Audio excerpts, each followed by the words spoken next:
start this job, I'm going to remove the wheel first with a little screwdriver or pry bar, pry the center cap off, and then remove all 6 of your 22mm lug nuts.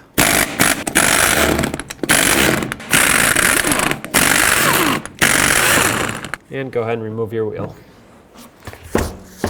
With a 17mm, go ahead and remove these 2 bolts that hold the caliper onto the bracket. I'm going to start this one back in just a few threads. With an 18mm, you can hold the slider, and then with your 17, you can break free the bolt. Okay, remove that. Take the bottom out too, and then take the caliper, and I like to put it up on top of the leaf spring. That way it doesn't fall and get damaged. You don't want to put any pressure on the brake hose. Next, remove your pads. And with an 18mm, remove these 2 bracket to axle bolts.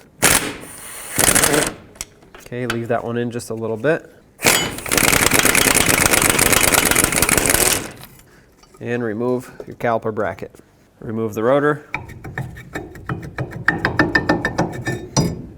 Well, clearly there is a serious axle seal leak here, which I will take care of. But for the purpose of this video, let's pretend that there is no leak. I'm gonna take care of it once the brakes are off. So to take these e-brake shoes out of here, it's pretty easy. You can pry the shoe down. That'll slide it out of its retainer on the bottom. You can pry it out like that, and then up. And there's your e-brake shoe. And then you can just take it and slide it out. The adjuster here will have to be taken apart, cleaned, lubricated, but before I do that, I just want to clean everything.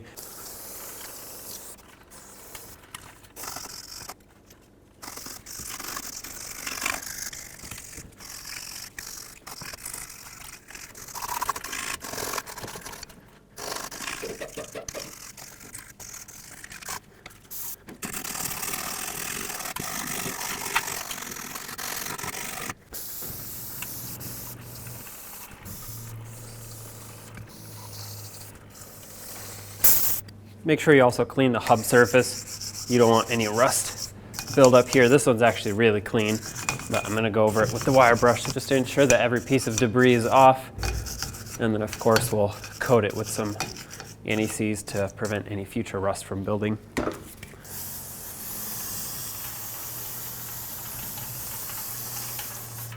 The next step is to take apart this adjuster here, and I'm going to lubricate it. When you take this piece out, make sure you take that little pin with you. Same with this side. This side's a little bit more stuck. Okay, so what I'm going to do is take some rust penetrant, spray it in from the back side. And some from the front. I'm going to take a little hammer and just try to work at it a little bit.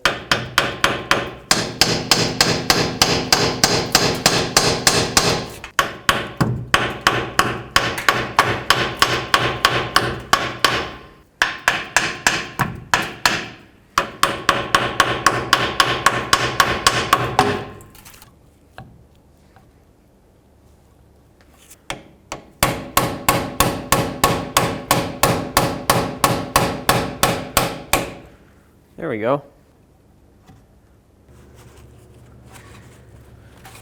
I'm going to take a small pry bar. You can take a little screwdriver if you want, or even a file if there's a lot of rust buildup. But basically what I want to do is just scrape off the surface rust that's in here, and then I'm going to grease up this whole area and prepare it for installation. Both sides, make sure this stays nice and lubricated so it doesn't seize up in the future. Awesome. So the adjuster for me is frozen right here, so I'm going to have to unseize it, and I'm going to clean up all the old grease out of it and re-lubricate it. You can take 2 locking pliers, put one on there and one on here. Just be very gentle with it because you don't want to ruin that machine surface there. And mine actually unfroze as soon as I clamped them on earlier, but basically what you want to do is spray some rust penetrant in there and then just try to twist them. Eventually it should break free. If it really doesn't, you can use some heat, and if then it doesn't, well, you just need a new one. So with all these pieces cleaned, I used a wire wheel. You can use a wire brush, some brake parts cleaner, whatever you have. I want to grease all of them, that way they don't rust and they operate smoothly in the future. So pack some grease in that little hole, and then don't forget about this pin. This has to go in here, and make sure it goes on the right side, the correct side I should say, otherwise the parking brake won't operate properly. While you're at it, put this back together with some grease, grease up the threads. You don't need a lot, just enough to prevent it from rusting and just allow it to slide in smoothly. And I'm going to start with this, adjust it all the way in, so just thread it all the way on, and then we'll go from there once it's in the car to make sure it's set properly. The side that is not adjustable with the little pin goes towards the front of the truck, and then the side that is adjustable goes towards the rear end of the truck. So these slide in. I already put grease in there, as I said, and now we're all set to install the e-brake shoe. Before we install the shoe comes with a new hold down bracket here on the bottom, so just get your 8mm and remove this bolt right here. Take that out. So before the e-brake shoe goes on, make sure you grease up this pivot point right here for the shoe itself, and also make sure that these slots here on the adjuster are facing straight up and down, because that's how the shoe is going to go in, otherwise it's not going to fit. So go ahead and put it over the axle.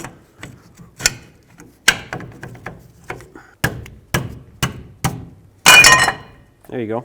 Start in the parking brake shoe on this side, or either side, whichever is easiest.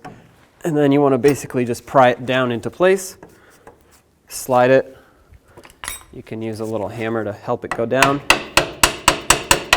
And now on the bottom, you can slide in the little hold down bracket, start it on. The shoes should come with a new one, and just make sure you tighten it up. Don't tighten this too much because this little tiny bolt can snap off easily.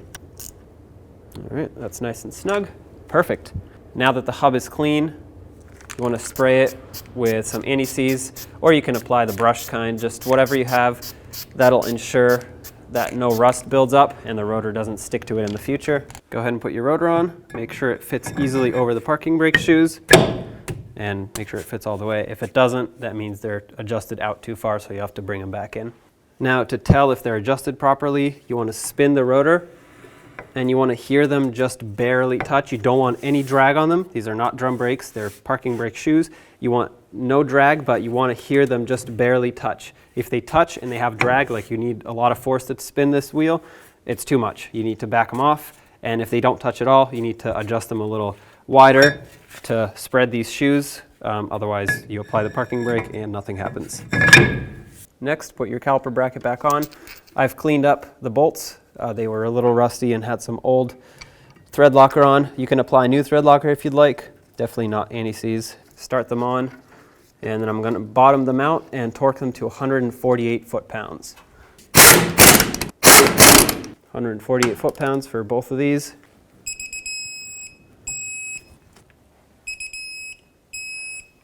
And then you can install your caliper. Make sure it slides on all the way.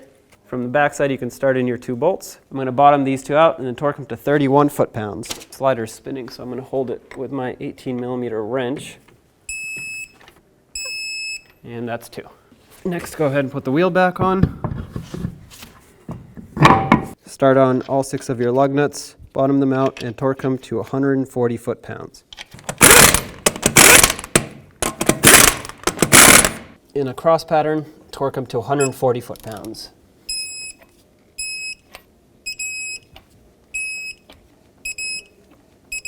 And don't forget about your center cap.